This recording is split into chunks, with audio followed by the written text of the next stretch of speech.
ایران اور امریکہ کے درمیان ہونے والے جوہری مذاکرات اہم مرحلے میں داخل ہو گئے ہیں۔ دونوں جانب سے مثبت پیش رفت کا دعویٰ کیا جا رہا ہے۔ امریکی صدر ٹرمپ مسلسل یہ دعویٰ کر رہے ہیں کہ مذاکرات کے حوالے سے جلد ہی اچھی خبر سامنے آئے گی، تاہم اس ساری صورتحال میں یہ خبریں سامنے آ رہی ہیں کہ اسرائیل کسی سفارتی حل کے بجائے ایران کی جوہری تنصیبات پر حملے کی تیاریاں کر رہا ہے اور اسرائیل کسی بھی وقت ایران پر حملہ کر سکتا ہے۔ اور اسی وجہ سے گزشتہ ہفتے ٹیلی فونک گفتگو کے دوران ٹرمپ نے اسرائیلی وزیر اعظم نیتن یاہو کو ایران پر حملہ نہ کرنے کی وارننگ دی ہے۔ اسرائیلی وزیر اعظم کے دفتر نے ان خبروں کو فیک نیوز قرار دیا تھا، لیکن اب ٹرمپ نے خود ان خبروں کی تصدیق کر دی ہے۔ کل اوول آفس میں ایک تقریب سے خطاب کے دوران صدر ٹرمپ نے ایران کے ساتھ ہونے والے مذاکرات کو مثبت قرار دیا، اور اس دوران جب ٹرمپ سے سوال ہوا کہ کیا انہوں نے نیتن یاہو سے کہا تھا کہ وہ ایران کو نشانہ نہ بنائیں، تو ٹرمپ نے جواب دیا کہ ہاں، میں نے نیتن یاہو سے کہا کہ ابھی ایسا کرنا نامناسب ہوگا کیونکہ ہم ایک حل کے بہت قریب ہیں۔ Did you warn Prime Minister Netanyahu against taking some sort of actions that could disrupt the talks there in a phone call last week? Well, I'd like to be honest. Yes, I did. Next question, please. On sanctions. I did, yeah. If Senate Republicans want to push It's not a warning. I said I don't think it's appropriate. What exactly did you tell him? Did I you just caution said him? I don't think it's appropriate. We're having very good discussions with him, and I said I don't think it's appropriate right now. Because if we can settle it with a very strong document, very strong, with inspections and no trust. I don't trust anybody. So no trust. I want it very strong, where we can go in with inspectors, we can take whatever we want, we can blow up whatever we want, but nobody getting killed. We can blow up a lab, but nobody's going to be in the lab, as opposed to everybody being in the lab and blowing it up, right? Two ways of doing it. Yeah, I told him this would be inappropriate to do right now because we're very close to a solution. Now, that could change at any moment, could change with a phone call. But right now, I think they want to make a deal, and if we can make a deal, save a lot of lives.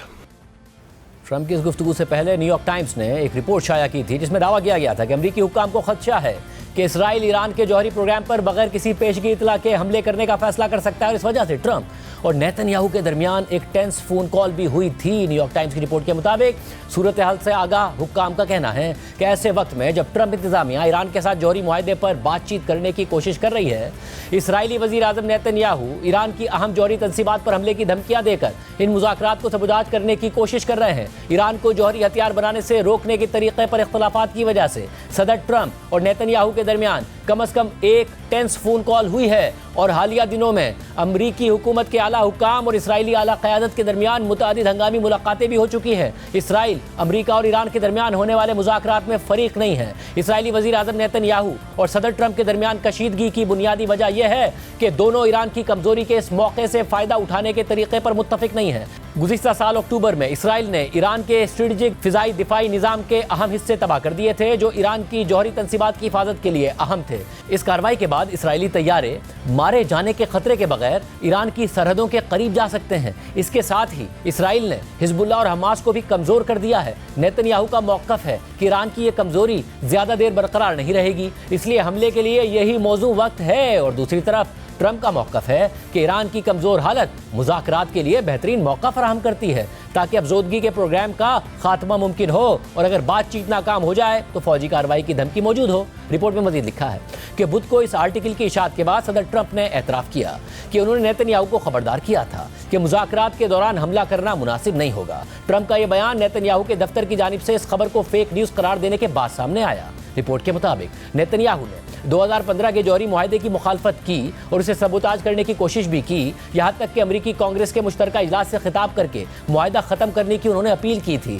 اس بار بھی امریکی مدد کے بغیر ایران پر حملے کی دھمکیاں دے کر اسرائیلی حکام نے پرانا حربہ دوبارہ اپنایا ہے، اور وہ اصرار کرتے ہیں کہ اسرائیل محض دھمکیاں نہیں دے رہا، حالانکہ گزشتہ تقریباً 20 برسوں میں وہ ایسی دھمکیاں کئی بار دے کر پیچھے ہٹ چکے ہیں۔ دو باخبر افراد کے مطابق اسرائیلی حکام نے ٹرمپ انتظامیہ کو اس ماہ صدر ٹرمپ کے پہلے باضابطہ غیر ملکی دورے سے کچھ ہی دن پہلے اشارہ دیا تھا کہ وہ ایران کی جوہری تنصیبات پر حملے کی تیاری کر رہے ہیں۔ امریکی خفیہ اداروں نے بھی اسرائیل کی ان تیاریوں کا پتہ لگا لیا تھا۔ اس صورتحال کے بعد صدر ٹرمپ نے نیتن یاہو سے بات کی۔ نیتن یاہو نے اس بات کی تردید نہیں کی کہ انہوں نے اپنی فوج اور خفیہ اداروں کو ایران پر حملے کی تیاری کا حکم دیا تھا، بلکہ انہوں نے موقف اختیار کیا کہ ان کے پاس اس حملے کے لیے ایک محدود وقت ہے۔ رپورٹ کے مطابق امریکی حکام کا ایک بڑا خدشہ یہ بھی ہے کہ اسرائیل بغیر کسی وارننگ کے ایران پر حملہ کرنے کا فیصلہ کر سکتا ہے۔ امریکی انٹیلیجنس کا اندازہ ہے کہ اسرائیل صرف 7 گھنٹوں میں حملے کی مکمل تیاری کر سکتا ہے، جس سے نیتن یاہو کو روکنے کے لیے امریکی دباؤ ڈالنے کا وقت بہت محدود رہ جائے گا۔ لیکن اسی امریکی فوجی جائزے میں یہ سوال بھی اٹھایا گیا کہ اگر اسرائیل نے اکیلے بغیر امریکی مدد کے حملہ کر دیا تو وہ حملہ کتنا مؤثر ہوگا۔ کچھ اسرائیلی حکام جو نیتن یاہو کے قریب ہیں ان کا ماننا ہے کہ اگر ایران نے جوابی حملہ کیا تو امریکہ کے پاس اسرائیل کی فوجی مدد کرنے کے سوا کوئی چارہ نہیں بچے گا۔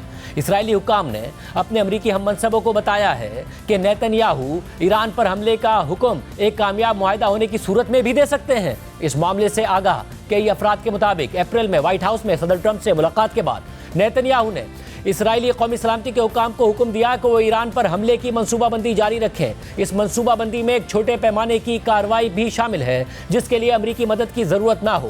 اسرائیل کے پاس پہلے ہی مختلف نوعیت کے حملوں کی منصوبہ بندی موجود ہے جن میں انتہائی محدود اور مخصوص اہداف پر کارروائی سے لے کر کئی دنوں تک ایران کی تنصیبات پر بمباری جیسے آپریشن شامل ہیں، حتیٰ کہ کچھ اہداف ایران کے گنجان آباد شہروں میں ہیں۔ اس کے علاوہ مذاکرات کے حوالے سے یہ خبر بھی سامنے آئی ہے کہ ایران اور امریکہ کے درمیان ایک عارضی سیاسی سمجھوتا ہو سکتا ہے۔ رائٹرز کی رپورٹ کے مطابق 2 ایرانی حکام نے بتایا ہے کہ اگر امریکہ ایران کے منجمد فنڈز کو جاری کرے اور سول مقاصد کے لیے ایران کے یورینیم کو ریفائن کرنے کا حق تسلیم کر لے تو ایران یورینیم کی افزودگی کے عمل کو روک سکتا ہے، اور یہ سب کچھ ایک سیاسی سمجھوتے کے تحت ہو سکتا ہے جو آگے چل کر ایک بڑے جوہری معاہدے کی طرف بڑھ سکتا ہے۔ مذاکراتی ٹیم سے قریب ان ذرائع نے بدھ کو بتایا کہ اگر امریکہ ایران کی شرائط کو مان لے تو جلد ہی ایک سیاسی سمجھوتا ممکن ہے۔ ان ذرائع میں سے ایک ذریعے کے مطابق یہ معاملہ ابھی تک امریکہ کے ساتھ بات چیت میں زیر بحث نہیں آیا ہے۔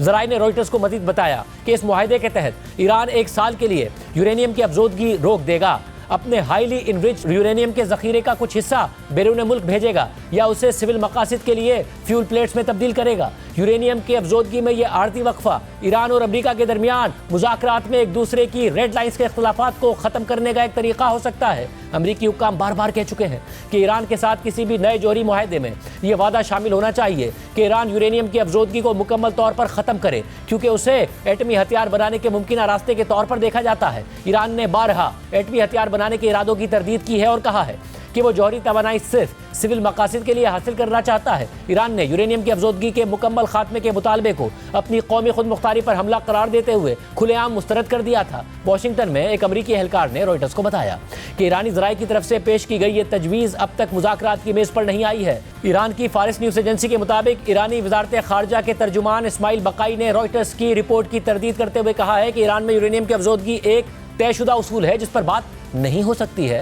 ایرانی ذرائع نے مزید کہا کہ ایران ٹرمپ انتظامیہ کے مطالبے کے مطابق اپنے جوہری پروگرام یا اس کے انفراسٹرکچر کو ختم کرنے یا اپنی جوہری تنصیبات کو سیل کرنے پر ہرگز آمادہ نہیں ہوگا۔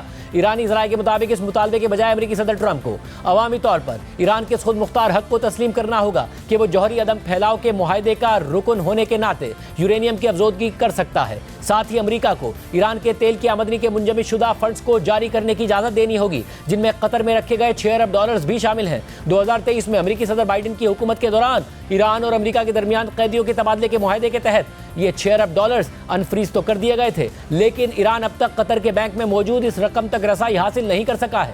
ایک دوسرے ایرانی ذریعے کے مطابق ایران چاہتا ہے کہ اس کے فنڈز بغیر کسی شرط یا پابندی کے ایران منتقل کیے جائیں۔ اگر اس کے لیے کچھ پابندیاں ہٹانی پڑیں تو وہ بھی ہٹائی جائیں۔ ذرائع کا کہنا تھا کہ یہ سیاسی معاہدہ موجودہ جوہری سفارتکاری کو زیادہ مؤثر بنا سکتا ہے، کیونکہ اس سے مستقل معاہدے کے لیے درپیش مشکل معاملات پر اتفاق رائے پیدا کرنے کے لیے زیادہ وقت ملے گا۔